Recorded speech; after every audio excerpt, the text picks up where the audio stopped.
பல சட்டங்கள் விவாதம் இல்லாமலே அங்க வந்திருக்கு. இது விவாதத்துக்கு வந்தாங்கிறதே பெரிய கேள்வி.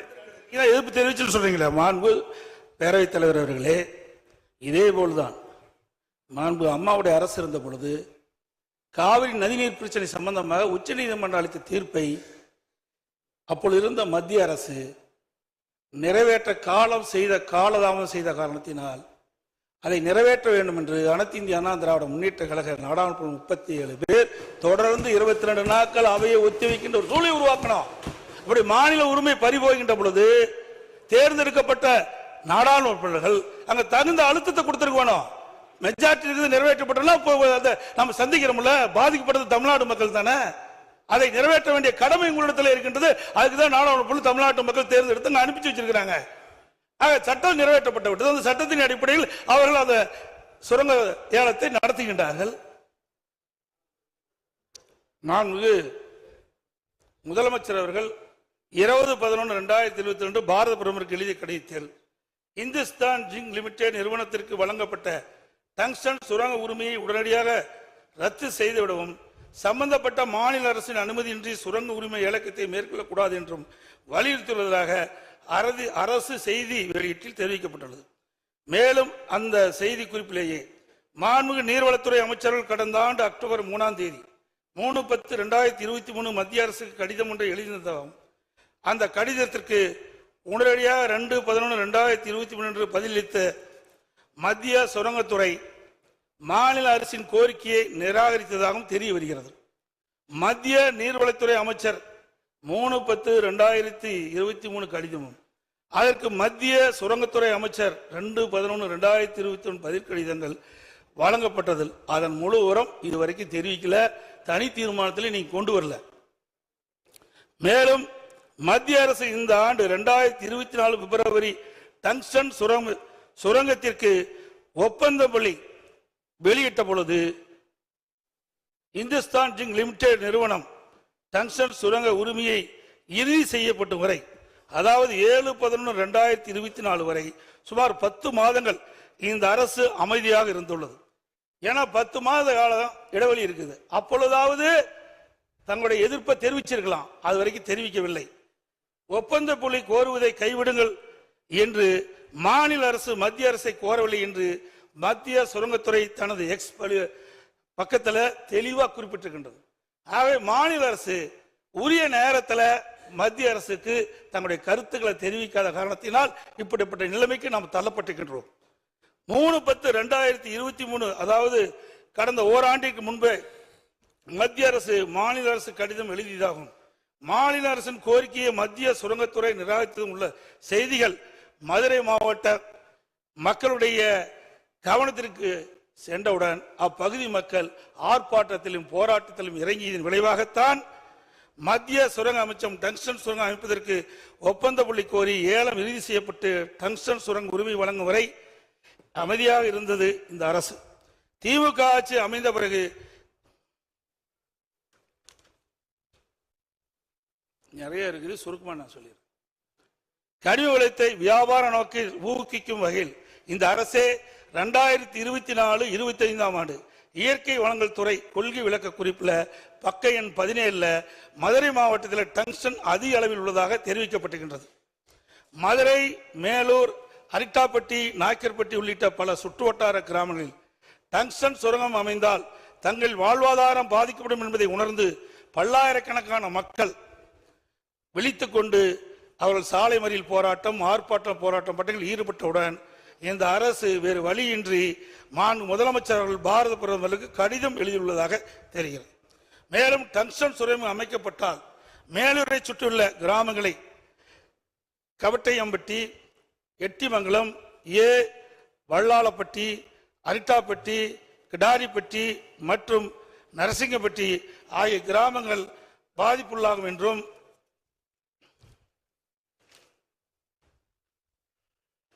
அவற்றில் அரிட்டாப்பட்டி ஒரு பல்லுயிர் பெருக்க வரலாற்று தலம் என்றும் இது குடவரை கோயில்கள், சிற்பங்கள், சமண சின்னங்கள், தமிழ் பிராமி எழுத்துக்கள் மற்றும் பஞ்சபாண்டவர் கல் படுக்கைகள் உள்ளிட்ட தொல்பொருள் நினைவு சின்னங்கள் பிரபலமானது என்று குறிப்பிட்டு தற்போது பிரதமருக்கு கடிதம் எழுதியுள்ளதாக சுரங்க ஏலம் விடப்பட்டிருக்கின்றது.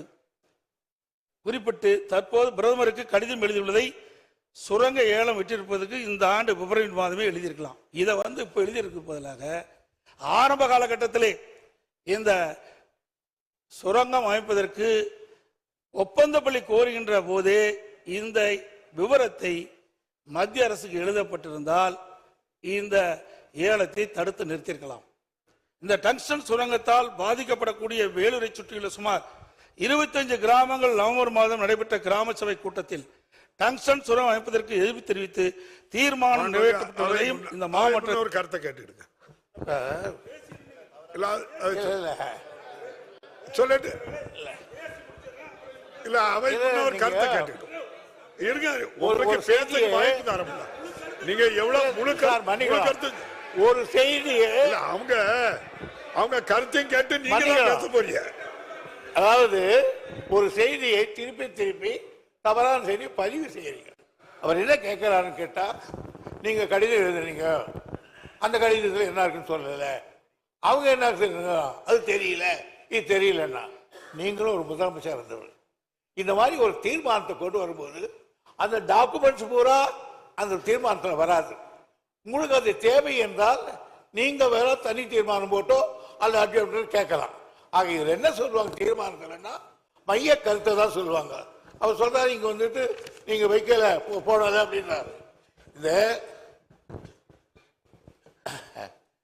ஏலம் விடும் அதிகாரத்தை அவங்க ஒரு minor and mineral development regulation act, அதான் MMDR சொல்லுவாங்க. அந்த ஆக்ட்ல ஒரு திருத்தத்தை அவங்களே பண்ணிட்டாங்க. யாரையும் கேட்கல.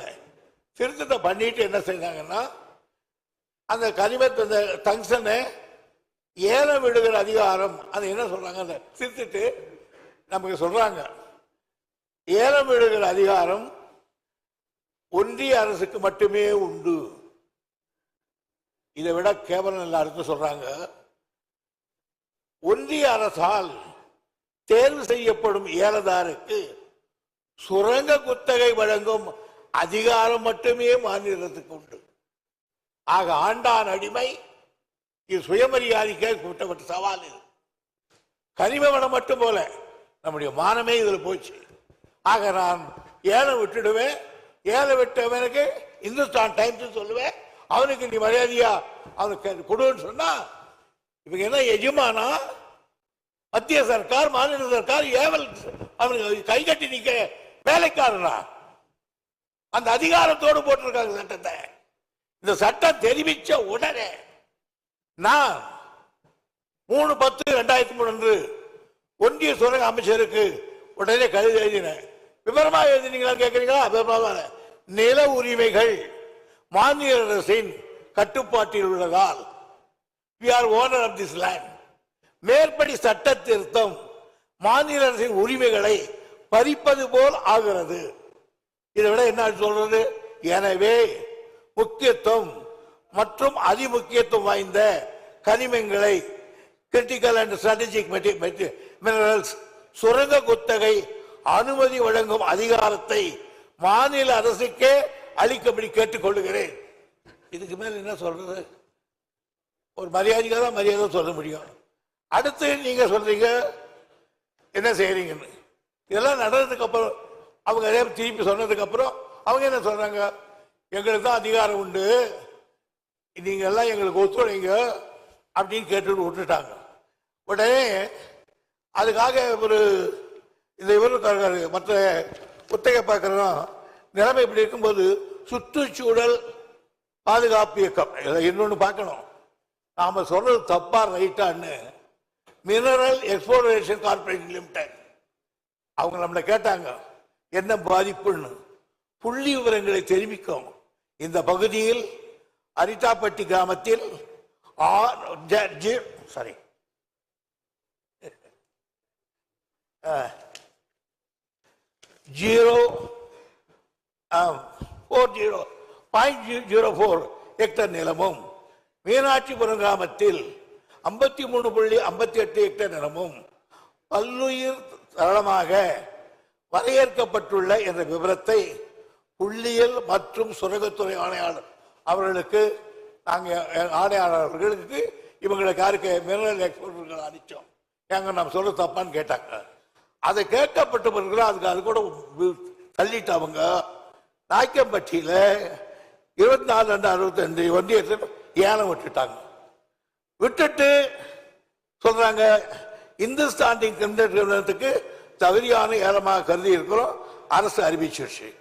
சுற்றுச்சூழல் பாதுகாப்பில் நம்ம கொடுன்னு கேட்டாங்க. அந்த நேரத்தில் தான் அந்த தமிழ்நாடு சுற்றுச்சூழல் பாதுகாப்பு இயக்க ஒருங்கிணையான சார் முகிலன் அவர்கள் சில நாய்க்கன்பட்டி பகுதியில் டங்ஸ்டன் தனிமை உரிமத்தை வழங்குவதை எதிர்த்து அதுக்கு மேல கொண்டு போய் ஒரு தீர்மானத்தை அவர் கூட கொடுத்தாரு. இவ்வளவு நடந்து முடியல, அப்போ கேட்கலன்றதுக்கு அப்புறம் தான் நம்முடைய முதலமைச்சர்கள் பிரதமருக்கே ஒரு கடிதத்தை அற்புதமாக எழுதினார். இதாவது இப்படி டங்ஸ்டன் சுரங்கத்தை கைவிடவே ஒன்றிய சுரங்க அமைச்சருக்கு அறிவுறுத்துமாறு அந்த அமைச்சருக்கு எழுதினேன். தலைவர் என்ன எழுதுகிறார், முதல்வர் என்ன பிரதமருக்கு எழுதுகிற கடிதத்தில் இந்த பகுதியிலே டங்ஸ்டன் சுரங்கத்தை திட்டத்தை கைவிட ஒன்றிய சுரங்க அமைச்சருக்கு அறிவுறுத்துமாறு மாண்புமிகு தமிழக முதல்வர் தனது 28/11/2004 கடிதத்தில் குறிப்பிட்டு பிரதமருக்கு கடிதம் எழுதினார். பிரதமரும் பேசாமட்டார். ஏன் இந்துஸ்தான் லிமிடெட் வேதாந்தா பிரபாகரம் ஆகியனால நாங்க எல்லாத்தையும் செய்யாமல் நாங்க செய்திருவோம். நீங்களே என்ன பேச போறீங்க சொல்றீங்க, தெரிய வருகிறது. ஏன்னா உங்களுக்கு மெட்டீரியல் இல்ல, தெரிய வருகிறது. அதனால ஒரு தப்பா நான் சொல்லல. நீங்கள் முதலமைச்சர் இருந்துங்க, நிர்வாகத்தில் அப்படிதான் இருக்கும். ஒரு தீர்மானத்தை போடுவோம், அவ்வளவுதான். மாண்புமிகு எதிர்க்கட்சி தலைவர் அவர்கள், மாண்புமிகு பேரவைத் தலைவர்களே, ஒரு மூத்த உறுப்பினர் தன்னுடைய பேச்சில் நிறைய சர்ச்சைன்னு சொல்றாரு. நாங்க கேட்கறதை நீங்க கடிதம் எழுதியிருக்கிறீங்க, என்ன விவரம் எங்களுக்கு எப்படி தெரியும்? நீ சொன்னா தானே தெரியும். இப்பதான் நீங்க சொல்லி இருக்கிறீங்க, அதனால தெரிய வருதுன்னு நான் சொல்றேன். இதை நீ கிண்டல் அடிச்சு தீர்மானம் இப்பதானே வருது, இப்பதான் கடிதம் நாங்க அங்க இருந்த கடிதத்தை உங்களுக்கு கொண்டு அனுப்பணுமா? இல்ல அவங்க அதாவது நீங்க சொன்னது அவங்க என்ன சொன்னா தெரிய வருகிறதுன்னு தான் நீங்க சொல்ல முடியும். உங்களுக்கு கவனத்துக்கு நாங்க தரலங்கிறத அவை முன்னவர் தெளிவுபடுத்திட்டாங்க. எங்களை பேச விடுங்க பேரவைத் தலைவர்களே. பேரவைத் தலைவர்களே, தாங்கள் எழுதிய கடிதம் எங்களுக்கு எப்படி தெரியும்? நீங்கள் அதை வெளியிட்டு எங்களுக்கு தெரியும். அதான் தெரிய வருகிறது நான் சொல்றேன். தெரிய வரை சொல்ல விளக்கம் நீங்க சொல்லி இருக்கிறீங்க. அதைத்தான் அவங்க பதிவு பண்ணாங்க. நீங்க இப்படித்தான் எழுத முடியும்னு சொன்னாங்க. அவை எதிர்கட்சி தலைவர்கள் அனுபவமிக்கவர், முதலமைச்சர் இருந்தவர், அமைச்சராக இருந்தவர். நீங்க முதலமைச்சராக இருக்கும்போது மத்திய சர்க்காருக்கு எத்தனையோ கடிதங்கள் எழுதினீங்க. அதுல ஒன்னாவது எங்களுக்கு கொடுத்துருக்கீங்களா? இன்னைக்கு சார் அரசு சார் ஒரு அரசு இன்னொரு அரசு சீஃப் மினிஸ்டர் பிரைம் மினிஸ்டர் எழுதினார், அது உங்களுக்கு அனுப்பணுமா?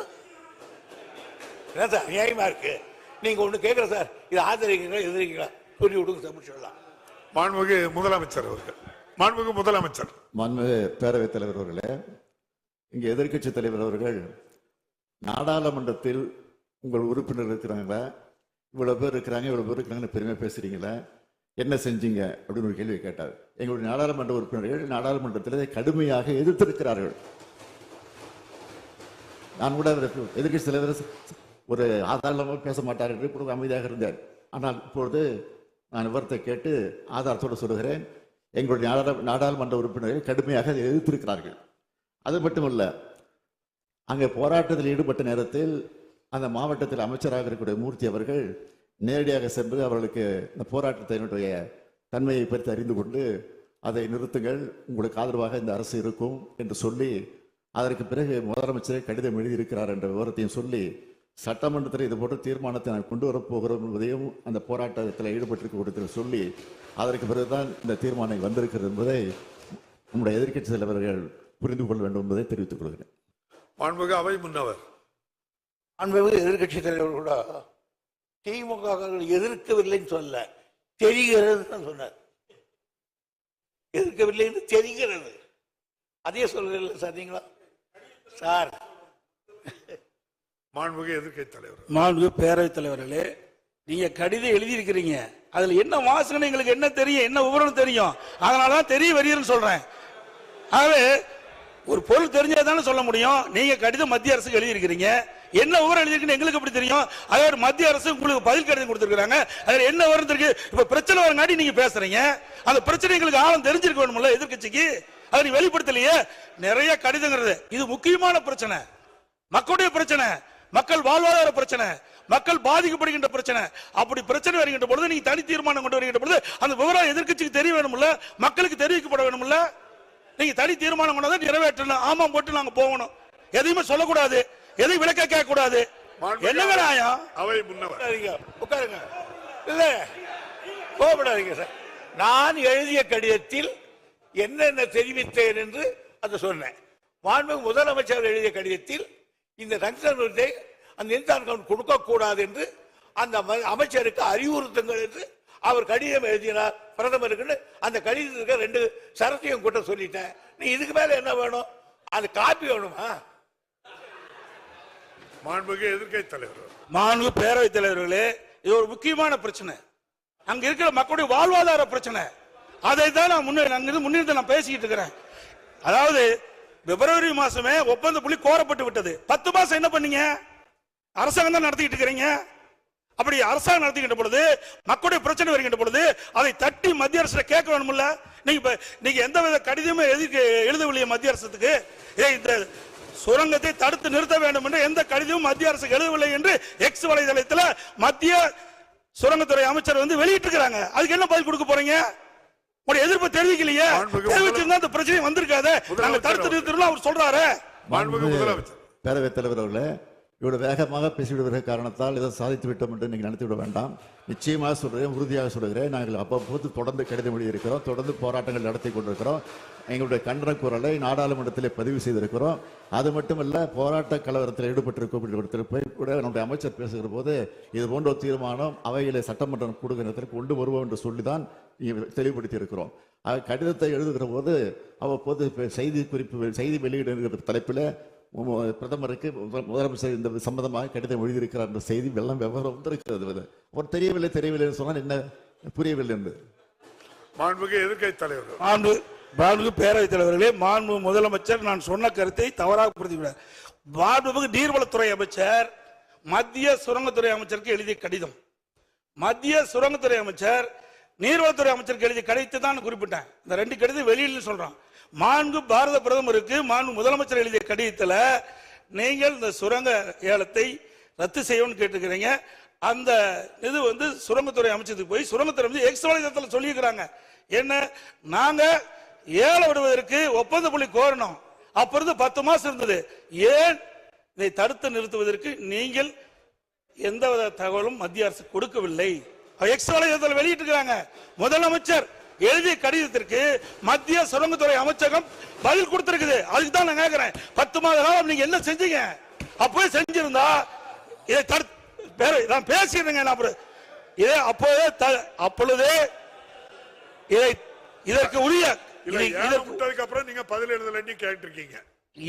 இதை அப்பொழுதே தடுத்து நிறுத்திருக்கலாம். அதைத்தான் நான் சொல்ல வரேன்.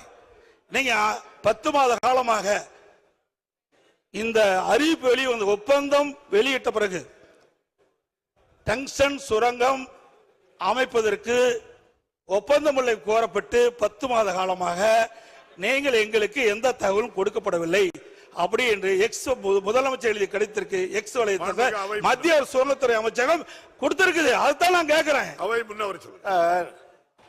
நீங்க நீர்வளத்துறை அமைச்சர் எழுதினார், முதலமைச்சர் எழுதினார், அவங்க என்ன கடிதம் எழுதுனாங்க அப்படின்னு கேட்கிறாரு. எழுதுனாங்க. எனக்கு இப்படின்னு தெரிஞ்சிருந்தா அந்த போஸ்ட் ஹவுஸ் முத்திரையோட கொண்டு வந்துருப்பேன். 2/11/2021 அன்று ஒன்றிய சுரங்கத்துறை அமைச்சர் அளித்த பதிலில் உரிய சட்ட திருத்தங்களை மேற்கொண்ட பிறகே இந்த ஏலம் விடுவதாகவும் தேசிய அளவிலான தேவைகளை கருத்தில் கொண்டு மாநில அரசுகள் இந்த கொள்கைக்கு ஒத்துழைக்க வேண்டும் என்று குறிப்பிட்டிருந்தார். இல்லை என்றார். பேரத்தில் அதான் நான் குறிப்பிட்டேங்க. இங்க பேசி பிரயோஜனம் இல்ல, நாடாளுமன்றத்தில் பேச வேணும். நாடாளுமன்றத்தில் கனிம வள திட்டத்தை மாண்புமிகு முதலமைச்சர் நாடாளுமன்றம் கூடி கூடி கலந்துட்டு தான் இருக்க தவிர அங்கே தொடர் கூட்டம் நடந்ததாக செய்தி வரல இது வரைக்கும் நமக்கு. ஆனால் கிடைக்க நேரத்தெல்லாம் பயன்படுத்தி அதை எதிர்ப்பு தெரிவிச்சிருக்கிறோம். நாடாளுமன்றம் கூடுகிறது, அதற்கு பிறகு அங்கே அவையை ஒத்தி வைக்கப்படக்கூடிய சூழ்நிலை நடந்துகிட்டு இருக்க தவிர தொடர்ந்து நடந்துகிட்டு இல்லை. இது எதிர்க்கட்சி தலைவர் அவர்கள் பத்திரிகையிலையும் படிச்சிருப்பார் நினைக்கிறேன். திடீர்னு ஒரு நாள் ஒரு 100 பில்லை பாஸ் பண்ணி விட்டுருந்தாங்க நாடாளுமன்றத்தில். மாண்பு பேரவைத் 2023ஆம் ஆண்டு நாடாளுமன்றத்திலே கனிம திருத்த சட்டத்தை கொண்டு வந்து 2023ஆம் ஆண்டு இப்ப இல்ல. மாண்புக்கு பேரவைத் தலைவர்களே, அப்போது எதிர்ப்பு தெரிவிச்சிருக்கிறோம். எதிர்ப்பு தெரிவிக்கல தவறான தகவலை இங்க பதிவு பண்ணிக்கிட்டீங்க. அதை நான் அதுக்கு தெளிவுபடுத்திட்டேன். எதிர்ப்பு தெரிவிச்சிருக்கோம், திமுக சார்பில் அங்கே எதிர்ப்பு தெரிவிச்சிருக்கிறோம். சரி. மாண்பு பேரவைத் தலைவர்களே, மாநிலத்தினுடைய உரிமை பறிபோகின்ற பொழுது அதற்கு ஏற்றவாறு நாடாளுமன்றத்திலே நம்ம நாடாளுமன்றம் அழுத்தம் கொடுத்திருக்கணும். அவை ஒத்துழைக்கின்ற அளவிற்கு அழுத்தம் கொடுத்தா தான் அது நடக்கும். சட்டம் நிறைவேறியாச்சு. இப்ப சட்டம் நிறைவேறின பிறகு நீங்க தீர்மானம் கொண்டு வந்து என்ன செய்ய போறீங்க சொல்லுங்க. தீர்மானத்தை ஒரு முறை நிறைவேற்றுவோம் பண்ண முடியாது. முதலமைச்சர் சட்டம் நிறைவேறதுன்னா எங்களுடைய ஆதரவு நிறைவேறிச்சு. நாங்க எதிர்ப்பு தெரிவிச்சிருக்கிறோம். அது நாடாளுமன்றத்துக்கு பதிவாயிருக்கு. எப்படி நிறைவேறதுன்னா நாங்கள தடுத்துக்க முடியுமா? நாங்க மெஜாரிட்டி அவங்க இருக்கும்போது இப்படி பண்ண முடியும் சொல்லுங்க. நீங்களும் அங்க குரல் கொடுத்தோம் நாங்க சபையை நடத்த விடாம பண்ணு பல பேர் சொல்லியிருக்கீங்க. அப்ப எல்லாம் சபை அவன் நிறைவேற்றும் தீர்மானத்தை தடுத்து நிறுத்திட்டீங்களா? நீங்க சொல்லுங்க. முன்னவர் 2003 சட்டம் நிறைவேற்றாங்க. அது வரை நீ உடனே சொல்லியிருக்க வேண்டாமா? அட்டோன்ஸ் இமிடியட்லி 3/10/2003 அன்று நான் அந்த மத்திய அரசு கடிதம் எழுதியிருக்கிறேன். ஆக நிறைவேற்றினாங்க, தெரிஞ்சது, கடிதம் எழுதணும். மாண்புக்கு எதிர்க்கட்சி தலைவர் அவர்கள். மாண்பு பேரவைத் தலைவர் அதை எதிர்க்கு நான் தான் ஆரம்பத்திலே சொன்னேன். பிப்ரவரி 2024 பிப்ரவரி மாதம் டங்ஸ்டன் சுரங்கம் அமைப்பதற்கு ஒப்பந்தம் கோரப்பட்டு 10 மாத காலமாக என்ன செஞ்சீங்க? எதுவுமே செய்யலையே. இப்ப எடுக்கிற நடவடிக்கை அப்போ எடுத்திருந்தா இதை தடுத்து நிறுத்தி இருக்கலாம் நான் சொல்றேன். அது மட்டும் இல்ல, ஒரு சட்டம் மத்திய அரசு கொண்டு வருகின்ற பொழுது மாநில உரிமை பாதிக்கப்படுகின்ற பொழுது அங்க அழுத்தம் கொடுத்தே ஆகணும். அதுக்கு தானே எம்பி போறாங்க. சும்மா நான் எழுத்தேன் நிறைவேறிட்டு அப்புறம் ஏன் கொண்டு வரீங்க? என்ன பிரயோஜனம்? முதலமைச்சர் பேரவைத் தலைவர்களே, அரசுடைய அலட்சியத்தால் இன்றைக்கு அவன் பகுதி மக்கள் பாதிக்கப்படுறாங்க. அதைத்தான் நான் சொல்றேன். அவை முன்னவர் அவர்கள் மாண்புமிகு எதிர்க்கட்சி கொண்டு சொல்லுகிறேன். இது மாதிரி எதிர்த்தோம். நான் என் கடிதம் எழுதினேன், அவர் எழுதினார், சுற்றுச்சூழல் எழுதினார். எதுக்கும் பணியாத காரணத்தால் தான் இந்த மன்றத்துக்கு வந்து இந்த மன்றமே இதை அந்த திட்டத்தை எதிர்க்கிறது, இந்த தீர்மானத்தை ஆதரிக்கிறது கொண்டு வந்திருக்கோம். நீங்க இப்போ என்ன சொல்றீங்க? இந்த திட்டம் நமக்கு தேவையில்லாத ஒண்ணு தானே, சுரங்கம் வரக்கூடாது இல்லையா? அப்படின்னா தீர்மானத்தை ஆதரிங்க. இல்ல சுரங்கத்தை வேதாந்தா பக்கமோ நீங்களும் சேர்ந்துக்கிட்டா ஆதரிச்சுக்கோங்க. மாண்புமிகு எதிர்க்கட்சி தலைவர் அவர்கள். மாண்புமிகு பேரவைத் தலைவர்களே, இதுவரை அலட்சியமா இருந்துவிட்டு இப்படி பதில் சொல்வது சரியல்ல. ஏனென்றால் ஒரு அரசாங்கம் அவ்வப்போது விழித்துக் கொண்டு மக்களுக்கு பிரச்சனை ஏற்படும் தீர்த்து வைக்கணும். அலட்சியமாக இருந்தது சொல்றாரு. எந்த விதத்திலும் இந்த திமுக ஆட்சி அலட்சியமா இருந்தது இல்ல. பொது மக்களுடைய பிரச்சனை பொறுத்தவரை நாங்கள் இது வரைக்கும் அலட்சியமா இருந்தது கிடையாது. அலட்சியமா இருந்தங்கிற அவை குறிப்பிலிருந்து நீக்கிறேன். அலட்சியம் வேண்டாம். 4 பேரவைத் தலைவர்களே, நீங்க அந்த ஆசனத்தை அலட்சியம் என்பது நான் தவறா சொல்லல. அலட்சியம் என்பது அது அன்பார்க்க. அதாவது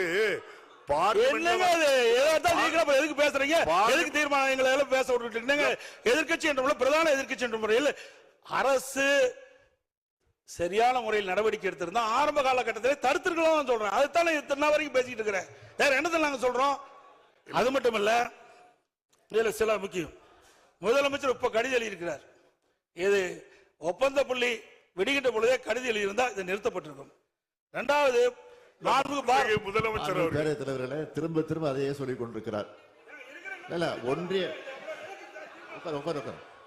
ஒன்றிய அரசு இது விஷயத்துல ஏலம் விட்டு விட்டுவதாக சொல்லிக் கொண்டிருக்கிறார்.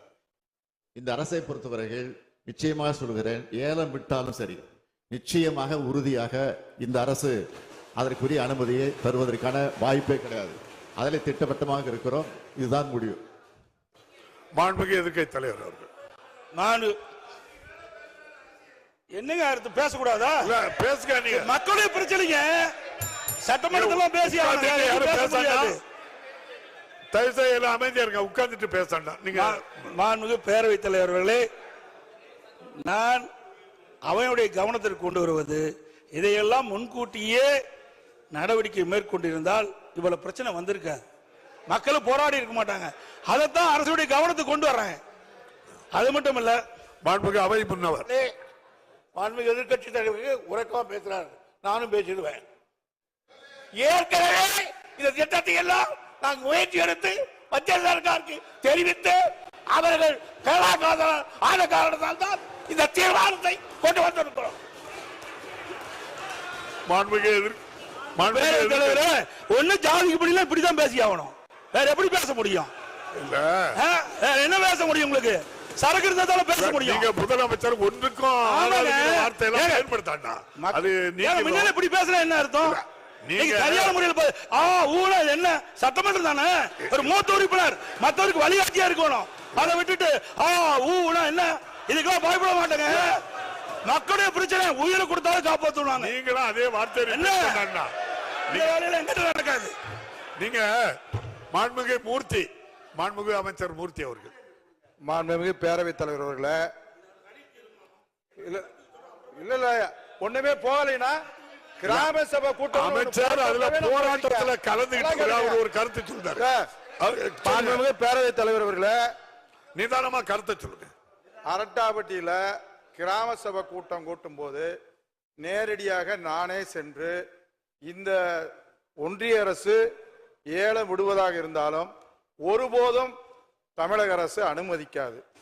இதை ஒருபோதும் அனுமதிக்காதுன்னா அந்த சட்டமன்ற உறுப்பினர் என் கூட வந்திருந்தாரு, 2 ஒன்றிய சேர்மன் வந்திருந்தாரு. அந்த தீர்மான கிராம சபை கூட்டத்தில் அந்த தீர்மானம் நிறைவேற்றும் போது நானும் இருந்தோம். 4 நாள் கழிச்சு அந்த பகுதியில் இருக்கக்கூடிய விவசாய சங்கம், வணிகர் சங்கம் எல்லாரும் சேர்ந்து மேலூர் ஒரு மிகப்பெரிய ஆர்ப்பாட்டம். நீங்க எல்லாம் ஏடிஎம்கே நீங்க எல்லாம் சேர்ந்து ஒத்த கருத்து தானே? ஆமா, ஒத்த கருத்து தான். இல்ல அப்போது வரும்போது மேலூர்ல ஒரு 5000-6000 பேர் ஆர்ப்பாட்டம் நடக்கிற போது, பல கிராமங்கள் இருக்கும்போது அந்த ஆர்ப்பாட்டத்துல நான் கலந்துகிட்டேன், அவர் சட்டமன்ற உறுப்பினரும் கலந்துகிட்டாரு. எல்லாரும் கலந்துகிட்ட போது மாண்புமிகு முதலமைச்சர் அவர்கள் பிரதமருக்கு கடிதம் எழுதியிருக்கிறார், நிச்சயமாக இது வராது அப்படின்னு. வராதுகின்ற போது அந்த ஒட்டுமொத்த மக்களும் நீங்கள் அப்போது சட்டமன்ற உறுப்பினர் நீங்க சட்டமன்றத்தில் நம்ம பெரிய பிள்ளை அவர்கள் எங்களுடைய எதிர்கட்சி தலைவர் சட்டமன்றத்தில் தீர்மானம் கொண்டு வருவார்னு சொன்னார். உடனே நான் அந்த மைக்கை வாங்கி சட்டமன்ற உறுப்பினர் எதிர்கட்சி தலைவர் மட்டுமல்ல எங்களுடைய முதலமைச்சர் ஒட்டுமொத்தமாக அனைத்து தரப்பு மக்களுடைய சார்பாக, அனைத்து கட்சி சார்பாக அந்த தீர்மானத்தை அங்கே நிறைவேற்றுவார்னா அந்த கூட்டத்தில் கொண்டு வந்தேன். அதைத்தான் அந்த மக்கள் பூரா நீங்க சட்டமன்றத்தில் தீர்மானம் கொண்டு வரோம்னாங்க. அப்படி தீர்மானம் கொண்டு வருவோம்னா எங்க முதலமைச்சர் சொல்லுவேன்னு சொன்னேன். உடனே கொண்டு வந்தாங்க. மக்கள் அதைத்தான் விரும்பினாங்க. மக்கள் ஒருபோதும் அங்க நாங்க ஒருபடி மண்ணை கூட அள்ள மாட்டோம்னு சொல்லி அங்க சொல்லிட்டு வந்தோம். அதே இதைத்தான் நாடாளுமன்றத்தில் மதுரையினுடைய நாடாளுமன்ற உறுப்பினர் தனி தீர்மானம் கொண்டு வந்து அங்க தனியா ஒரு கோரிக்கை கொண்டு வந்து அதையும் நாடாளுமன்றத்தில் பேசியிருக்காருன்றது வந்திருக்கு. எனவே அங்க மக்கள் எந்த பிரச்சனையும் இல்லைங்க, முதல்ல இருந்துச்சு. அங்க தமிழ்நாடு சர்க்கார் உங்களுக்கு பாதுகாப்பா இருப்போம் உத்தரவாதத்தை தந்ததற்கு பின்னால் எங்கேயும் போராட்டம் இல்லை. அதை காப்பாற்றக்கூடிய அரசாக நம்முடைய முதலமைச்சர் இருக்கிறார். உங்களுக்கு என்றைக்கும் பாதுகாப்பு, கோயில்களையும் சரி விவசாயிகளையும் சரி அங்க இருக்கக்கூடிய மக்களையும் பாதுகாக்கக்கூடிய முதலமைச்சர் இருக்கிறார் என்ற உத்தரவாதத்தை தந்து வந்திருக்கிறோம். தடுத்து நிறுத்தி இருக்கிறோம். எல்லாமே இப்ப நீங்க சொல்ல வேண்டிய கருத்துக்கள் எல்லாம் பதிவு பண்ணிட்டீங்க. மாண்பு பேரவைத் தலைவர்களை இது ஆரம்ப காலகட்டத்திலேயே நடவடிக்கை எடுத்தலாம், தடுத்து நிறுத்திருக்கிறதா தான் சொல்றேன். என்ன கத்துறீங்க? பேரவைத் தலைவர்களே, மறுபடியும் எதிர்கட்சிகள் ஆரம்ப காலகட்டத்திலிருந்து ஆரம்பத்துக்கு போயிட்டா இருப்போ நான் திரும்ப திரும்ப ஒரு ஒன்றை தெளிவாக சொல்கிறேன். நான் முதலமைச்சராக இருக்கிற வரையில் நிச்சயமாக ஒன்றிய அரசு இந்த திட்டத்தை கொண்டு வர முடியாது. அது வந்தால் அதை தடுத்தே தீர்வோம். அதான் திரும்ப திரும்ப சொல்றேன். நான் தமிழ்நாட்டினுடைய முதலமைச்சராக இருக்கிற வரையிலே இது நிச்சயமாக நாங்கள் அனுமதிக்க மாட்டோம். நன்றி.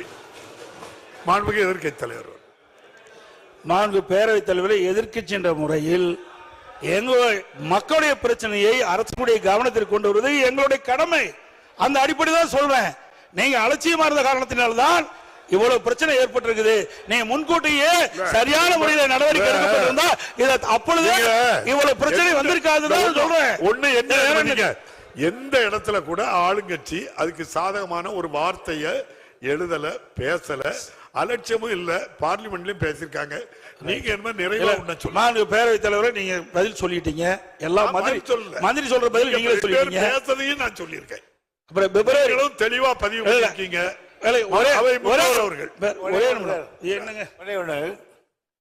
மாண்புமிகு முதலமைச்சர் இந்த மாபெரும் சபையில் 3 தரம் நான் முதலமைச்சராக இருக்கிற வரையில் மத்திய சர்க்காரே அதை கொண்டு வருகிறது என்று சொன்னாலும் சரி, அதை நான் இங்கு நடத்தப்பட மாட்டேன் என்று பிரகடனப்படுத்தி இருக்கிறார். இந்த பிரகடனத்துக்கு பிறகு கூட நீங்கள் சந்தேகிக்கிறீர்கள் என்று சொன்னால், இதை விட நீங்கள் வேதாந்த அக்காவுக்கு நேரடியாக பேசிவிடலாம். மாண்புக்கு எதிர்க்கட்சி தலைவர், பேரவைத் தலைவர் அந்த நிறுவனத்திற்கு ஆதாரமாக கூட எங்களுக்கு அச்சம் ஏற்படுது. ஏன்னா 10 மாசம் கிடப்பில போட்டிருக்கீங்க. அவர்கள் அரைத்த மாவே திரும்ப திரும்ப அரைத்துக் கொண்டிருக்கின்றார். புதிய மாவு இருந்தால் போட்டு அரைக்கட்டும். இல்ல, அத தேவையில்லை. அந்த வார்த்தைகள் எனக்கு அவரை பற்றி தெரியும், நல்ல அனுபவம் உள்ளவர், அது ஒன்று சொல்லுகிறார். ஆனால் நான் ஒரே ஒரு கேள்வி கேட்கிறேன். நீங்களும் ஒரு எதிர்க்கட்சி தலைவர் முதலமைச்சராக இருந்திருக்கீங்க. இப்ப பிரச்சனைகள் எல்லாம் மூடிக்கொண்டு நமக்கு வேண்டியது என்ன? அந்த திட்டத்தை இங்கு அனுமதிக்க கூடாது என்பதுதான் நம்ம திட்டம். அதற்கு முதலமைச்சர் உங்களையும் சேர்த்துதான் நான் இருக்கிற வரையில் அதை வரவிட மாட்டேன் என்று ஒரு தரத்துக்கு 3 தரம் பிரகடனம் செய்கிற பொழுது நீங்கள் என்ன செய்திருக்க வேண்டும்? முதலமைச்சருடைய இந்த உறுதியை நம்பி நாங்கள் இந்த திட்டத்தை ஆதரிக்கிறோம் சொல்லியிருந்தால் அதுதான் பெருமையாக இருக்கும். அதான் பண்ண போறாங்க முதலமைச்சர் அவர்கள். மாண்புமிகு பேரவைத் தலைவர் அவர்களே, எதிர்க்கட்சி தலைவர் அவர்களை பொறுத்த வரைக்கும் அலட்சியப்படுத்தி விட்டு ஏன் காலதாமதம் என்று ஒரு கேள்வி கேட்டிருக்கிறார். அவர்கள் பார்வையில் அது அப்படியே இருக்கலாம், அலட்சியமாக கூட இருக்கலாம், அல்லது நாங்கள் தவறிவிட்டோம் என்று கூட இருக்கலாம். ஆனால் எங்களுடைய பார்வையை நாங்கள் அலட்சியப்படுத்தல. அவ்வப்போது நாங்கள் இந்த பிரச்சனை சுட்டி காட்டியிருக்கிறோம், கடிதங்கள் எழுதியிருக்கிறோம். அதனால தான் திரும்ப திரும்ப சொல்லுகிறேன், எந்த காரணத்தை கொண்டோ தமிழ்நாட்டுக்குள்ள அவர்கள் போடக்கூடிய இந்த திட்டம் நிச்சயம் வரக்கூடிய வாய்ப்பே இருக்காது. அதை தடுத்து நிறுத்துவோம். அப்படி ஒரு சூழல் வந்தால் அந்த பொறுப்பில் நான் இருக்க மாட்டேன், முதலமைச்சர் பொறுப்பு இருக்க மாட்டேன். அந்த தெளிவாக சொல்லிவிட்டேன். எனவே தயவு கூர்ந்து மீண்டும் மீண்டும் நான் கேட்டுக்கொள்கிறேன், எதிர்க்கட்சி தலைவரையும் சேர்த்து எதிர்க்கட்சியும் சேர்த்து நான் கேட்டுக்கொள்கிறேன். ஏற்கனவே எல்லா கட்சி தலைவர்களும் ஆதரித்து பேசியிருக்கிறார்கள். எனவே நீங்களும் அதை ஆதரித்து ஏகமனதாக நிறைவேற்றி தர வேண்டும் என்று சபாநாயகர் மூலமாக உங்களை நான் பணிவோடு கேட்டுக்கொள்கிறேன்.